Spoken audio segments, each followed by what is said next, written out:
اور اب بھی اس وقت موجودہ حالات میں تقریباً 40,000 سے زیادہ ہماری عورتیں اور ینگسٹروں نے قیدوں میں ڈال رکھا ہے۔ دور مت جائیے، ہمارا لیڈر عمران خان جو ان کے لیے سب سے بڑا تھریٹ بنا ہوا ہے، اسے بھی انہوں نے جیل میں ڈال رکھا ہے۔ انہوں نے تشدد کر کے آزما لیا، اغوا کر کے بھی آزما لیا، لیکن ہماری پاکستانی قوم ان سے خوف زدہ نہیں ہوئی، بلکہ ان کے دلوں میں جو نفرت پیدا ہوئی ہے شاید یہ کبھی بھی اس کو ختم نہ کر پائیں۔ عاصم منیر صاحب، آپ سے میں ہمیشہ یہی گزارش کرتا ہوں کہ چھوڑیے ان غداروں کا ساتھ اور آئیے راہ راست پر اور اپنے لیڈر عمران خان کا ساتھ دیجیے۔ اس کے علاوہ آپ کے پاس کوئی دوسری آپشن نہیں ہے، اور میں امید کرتا ہوں کہ آپ ضرور اس پر غور فرمائیں گے۔ یہ گوگی کا شور مچانے والی یہ نون لیگی، انہوں نے اب گوگی کے سسر کو ہی ٹکٹ دے دی ہے، اور یہ ثابت کر دیا ہے کہ گوگی شوگی ان کے لیے کوئی مسئلہ نہیں تھا۔ یہ صرف اور صرف اپنی کرپشن بچانے اور عمران خان کو بدنام کرنے کے علاوہ ان کا کوئی مشن نہیں تھا، لیکن ان تمام ہتھ کنڈوں میں یہ فیل ہو چکے ہیں، اور اب ہماری پاکستانی قوم ہر وقت ان کی درگت بنانے کے لیے این سٹینڈ بائی کھڑی ہے۔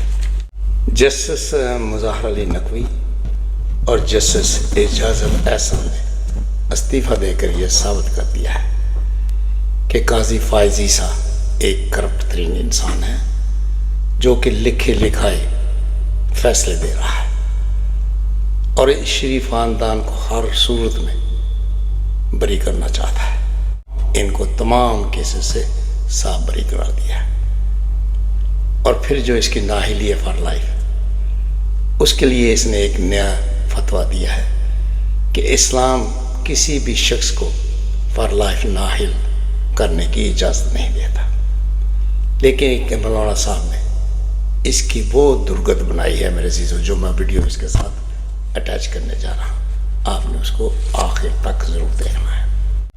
قاضی فائز عیسیٰ آپ سب اچھی طرح جانتے ہیں، اس نواز شریف نے لندن میں اس کو 3 پراپرٹیاں لے کر دی ہوئی ہیں جو اس نے کرائے پر چڑھائی ہوئی ہیں، اور اس پر یہ کیس بھی چلا تھا سپریم کورٹ میں، لیکن اس کو ملی بھگت کے ذریعے صاف بری کر دیا گیا تھا۔ لیکن میرے پاکستانی بہنوں اور بھائیوں، اب چونکہ عمران خان نے ان سب کو ننگا کھڑا کر کے آپ کے سامنے کر دیا ہے، یہ جو چاہے کر لیں، عمران خان کی مقبولیت کو یہ کبھی کم نہیں کر پائیں گے۔ الیکشن میں چند ہفتے رہ چکے ہیں، اور جس طرح ہماری پاکستانی قوم کے دلوں میں غم و غصہ ہے باہر نکل کر جب وہ ووٹنگ کے لیے آئیں گے، ان کو دھاندلی کا کوئی چانس نہیں دیں گے، اور انشاءاللہ جیت انصاف اور حق کی ہی ہوگی۔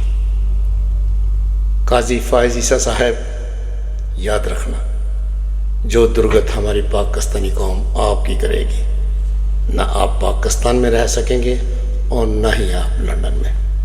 لندن کے محب وطن پاکستانی آپ کا بڑی بے چینی سے انتظار کر رہے ہیں کہ کب آپ اور یہ شیخ خاندان واپس لندن میں آئیں، تو پھر جو آپ کی وہاں درگت بنائی جائے گی آپ کبھی سوچ بھی نہیں سکتے۔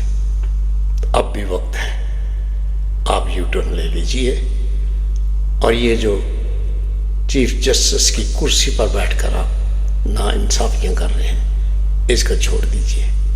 یاد رکھنا، جو ہی یہ شریف خاندان آپ سے ناراض ہوا تو یہ آپ کی طرف منہ کر کے بھی نہیں دیکھے گا، آپ پر ہی بھونکنا شروع کر دے گا، جو ان کی پرانی روایت ہے۔ تو میرے عزیزو، میرے ہم وطنوں، وہ وقت دور نہیں جب جیت آپ کی اور آپ کے لیڈر عمران خان کی ہوگی۔ تو اسی کے ساتھ میں آپ کی دعاؤں سے آپ سے اجازت چاہوں گا۔ عمران خان زندہ باد، پاکستان پائندہ باد۔ Thank you. تماشا لگا ہوا الیکشن ہو رہا ہے، ایک بندے کو مسلط کرنے کے لیے اتنا گند کرنا ضروری ہے، اتنا مقام انسانیت سے کرنا ضروری ہے؟ کوئی یہ سمجھتا ہے کہ ہم ڈنڈے سے دبا کر، اٹھا کر، ننگا کر کے، ان کی عورتوں کو ذلیل رسوا کر کے ہم کامیاب ہو جائیں؟ وہ دن نہ آئے، خدا نہ کرے وہ دن آ جائے کہ پھر ظلم کرنے والوں کو چھپنے کی جگہ نہ ملے. کوئی عقل کل نہیں ہوتا. پاکستان کے عوام کا ہے. آئینی اور قانونی طور پر وہ حکومت ہوگی جو پاکستان کے عوام لے کے آئیں گے فری اینڈ فیئر الیکشن کے ذریعے. اگر فری اینڈ فیئر الیکشن نہ ہوئے تو مزید بڑا بحران آئے گا. کوئی یہ سمجھتا ہے کہ ہم ڈنڈے سے دبا کر اٹھا کر ننگا کر کے ان کی عورتوں کو ذلیل رسوا کر کے ہم کامیاب ہو جائیں گے. آپ مجھے بتائیں, تاریخ پڑھیں, کون سا ظالم ظلم کر کے کامیاب ہوا ہے؟ نتیجہ آخر اینڈ کیا, اس کا رسوائی ہے, شکست ہے. وہ دن نہ آئے, خدا نہ کرے وہ دن آ جائے کہ پھر ظلم کرنے والوں کو چھپنے کی جگہ نہ ملے. اس ملک کے اندر ہم سب بھائی ہیں, برادر ہیں. جن سے غلطی ہیں وہ غلطیوں کا ازالہ کریں, جبران کریں اور اس ملک کو صحیح راستے پر لگائیں. الیکشن کے لیے ابھی جو صورتحال آپ کے سامنے کیا ہو رہی ہے, یہ تماشا لگا ہوا ہے. الیکشن ہو رہا ہے, یہ تماشا ہے, کوئی سنجیدگی نہیں ہے. الیکشن ایک آئینی تقاضا ہے اور ایک مقدس عمل ہے, انتہائی مقدس, جہاں عوام ووٹ ڈالتے ہیں, اپنے حکمران منتخب کرتے ہیں جو ملک کو چلائیں. آپ کے نزدیک نہ آئین مقدس, نہ قانون مقدس, نہ کوئی آئینی عمل مقدس. یہ تماشا ہے, تماشا لگایا ہوا انہوں نے. اور پاکستان کے عوام دیکھ لینا, وہ دن دور نہیں ہے. جیسے خیبر پختونخوا کے اندر اپنے گھروں میں کوئی نہیں گھسنے دیتا نا, ایک وقت آئے گا پورے پاکستان کے اندر لوگ اپنے گھر میں کسی کو نہیں گھسنے دیں گے. اس طرف لے جانا چاہتے ہیں ہمیں. یہ الیکشن پاکستان کے عوام کا بنیادی آئینی حق ہے.